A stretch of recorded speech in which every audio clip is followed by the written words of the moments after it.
पूरी विनम्रता के साथ स्वीकार करते हुए इसे समुचित निभाने का संकल्प करती हूं।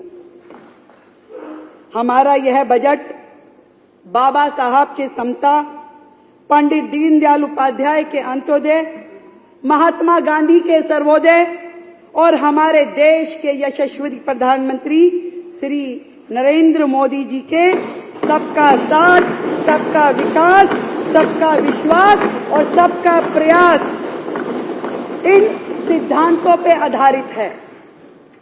अध्यक्ष महोदय, मुझे यह बताते हुए अत्यंत दुख होता है कि पिछले 10 सालों में विकास के हर पैमाने पे दिल्ली फिसलती गई, लगातार फिसलती गई।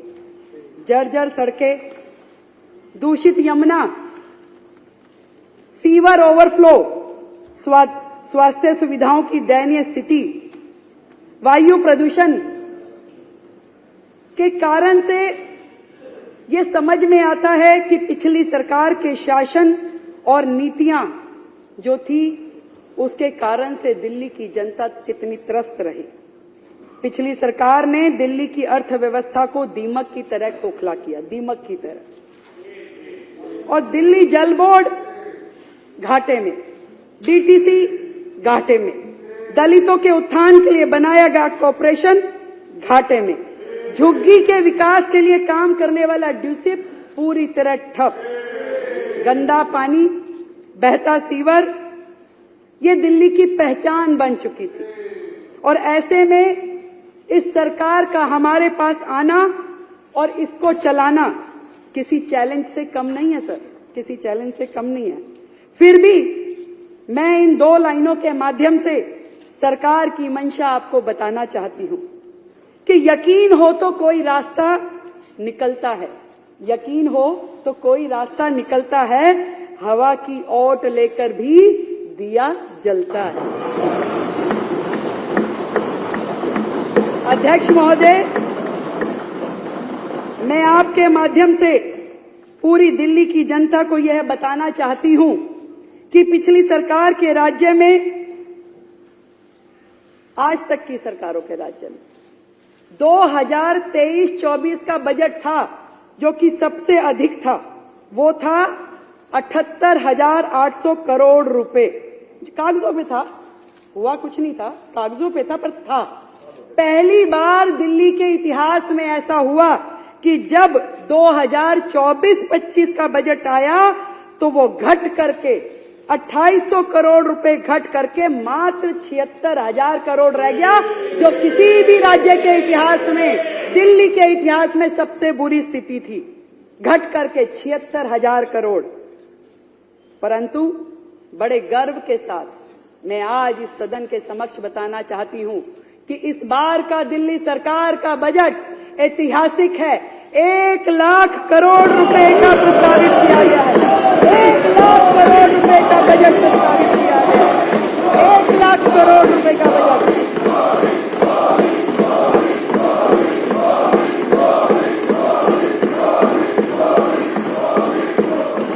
क्योंकि न केवल दिल्ली के इतिहास में बल्कि देश में इतनी तरक्की करने वाला, जो कि 31.5% अधिक है, पिछले साल की तुलना में अभूतपूर्व और ऐतिहासिक बजट है।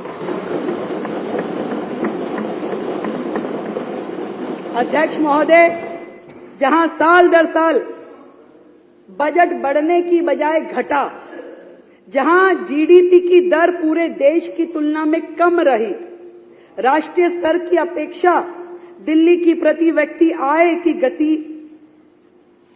आय की जो गति पूरे देश में है उससे कम गति से बढ़ी। इससे यह स्पष्ट है कि पिछली सरकार में ना तो क्षमता थी कि वो राजस्व बढ़ा सके और ना ही इच्छा शक्ति थी कि विकास कार्यों पे ईमानदारी से खर्चा कर सके। ये स्थिति थी पिछली सरकारों की। और दिल्ली की वर्तमान स्थिति में ये स्पष्ट दिखाई देता है कि बुनियादी ढांचा और नागरिक सुविधाएं पूरी तरीके से ध्वस्त है, पूरी तरीके से ध्वस्त है। यही नहीं, ये आंकड़े पूरे तरीके से फाइनेंशियल मिसमैनेजमेंट का स्पष्ट परिणाम है। स्पष्ट कि किस तरीके से दिल्ली की जनता को धोखा दिया गया। यहां यह कहना भी उचित होगा कि सरकारी आय इसलिए घटी क्योंकि जो राजस्व सरकार को मिलना चाहिए था वह शराब माफिया, जल बोर्ड, पीडब्ल्यूडी के ठेकेदारों के माध्यम से पिछली सरकार से जुड़े हुए संबंधित लोगों को मिल रहा था, सरकार के खजाने में नहीं आ रहा था। इसलिए दिल्ली पिछड़ती गई। पर अब भ्रष्टाचार, कुप्रबंधन एवं अक्षमता के दिन, आपदा सरकार के दिन चले गए हैं। हमारे 1 लाख करोड़ रुपए के ऐतिहासिक बजट में किए जाने वाले कैपिटल एक्सपेंडिचर, अध्यक्ष महोदय, उनको दुगनी बढ़ोतरी दी गई है, दुगनी, डबल कर दिए गए हैं, जो कि पिछले बजट के इतिहास में पिछली बार 15,089.25 लगभग करोड़ की तुलना में इस बार 28,000 करोड़ रुपए का कैपिटल एक्सपेंडिचर दिया गया है। विकसित दिल्ली के बजट में कैपिटल एक्सपेंडिचर की इस राशि का आवंटन सड़कों, नालियां, सीवर, शिक्षा, स्वास्थ्य के प्रति हमारी प्रतिबद्धता का स्पष्ट प्रमाण है। अध्यक्ष महोदय, पिछली सरकार ने यह कहते हुए डेवलपमेंट में कम खर्च किए, हमारे पास धन नहीं है, हमारे पास संसाधन नहीं है।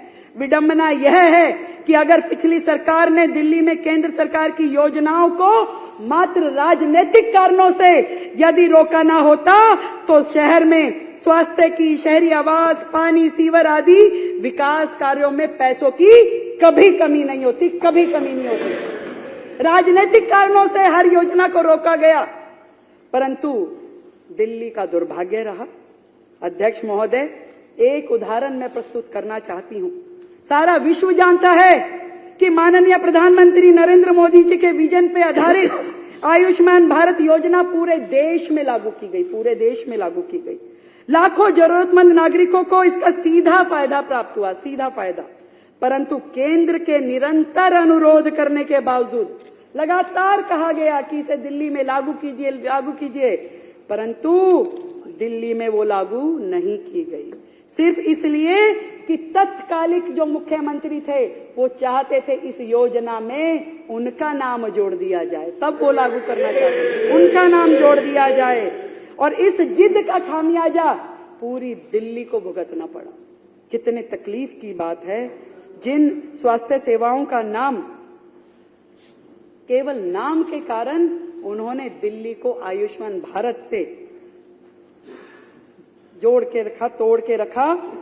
आज इस सदन में मैं बड़े हर्ष के साथ ये बताना चाहती हूं कि सरकार ने जिस दिन अपना कार्यभार लिया, शपथ के तुरंत बाद पहली कैबिनेट की मीटिंग करके आयुष्मान भारत को दिल्ली में लागू करने का निर्णय लिया गया। और ये योजना बहुत जल्द अब दिल्ली में लागू हो जाएगी, जिसके माध्यम से दिल्ली के लोगों को प्रधानमंत्री जन आरोग्य योजना, आयुष्मान आरोग्य मंदिर और प्रधानमंत्री आयुष्मान भारत इंफ्रास्ट्रक्चर मिशन जैसी योजनाओं के रूप में बेहतरीन स्वास्थ्य सेवाएं उपलब्ध हो पाएंगी। हमारी सरकार ने किया, अध्यक्ष महोदय। और ये निर्णय भी लिया कि प्रधानमंत्री जन आरोग्य योजना में केंद्र के द्वारा दिए जा रहे 5 लाख रुपए के इंश्योरेंस के साथ साथ दिल्ली सरकार उसमें टॉप अप करके और 5 लाख रुपए का अतिरिक्त इंश्योरेंस दिल्ली के लोगों को देगी। और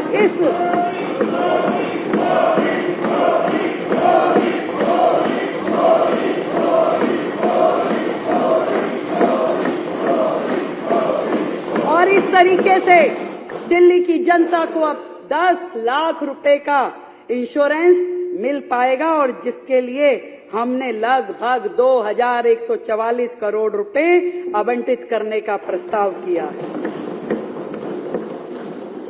अध्यक्ष महोदय, हमने अपने घोषणा पत्र में दिल्ली के प्रत्येक नागरिक के जीवन को बेहतर बनाने के आशय से 16 संकल्प घोषित किए थे। और महिलाओं का सशक्तिकरण माननीय प्रधानमंत्री नरेंद्र मोदी जी के एजेंडा में पहला स्थान रखता है, हमेशा से पहला स्थान रखता है। वही एकमात्र व्यक्ति थे जिन्होंने जब 2014 में सरकार बनी,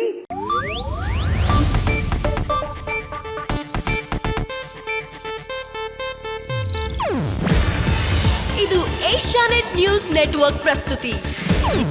ನೀವು ನೋಡ್ತಿದ್ದೀರಾ ಏಷ್ಯಾನೆಟ್ ಸುವರ್ಣ ನ್ಯೂಸ್.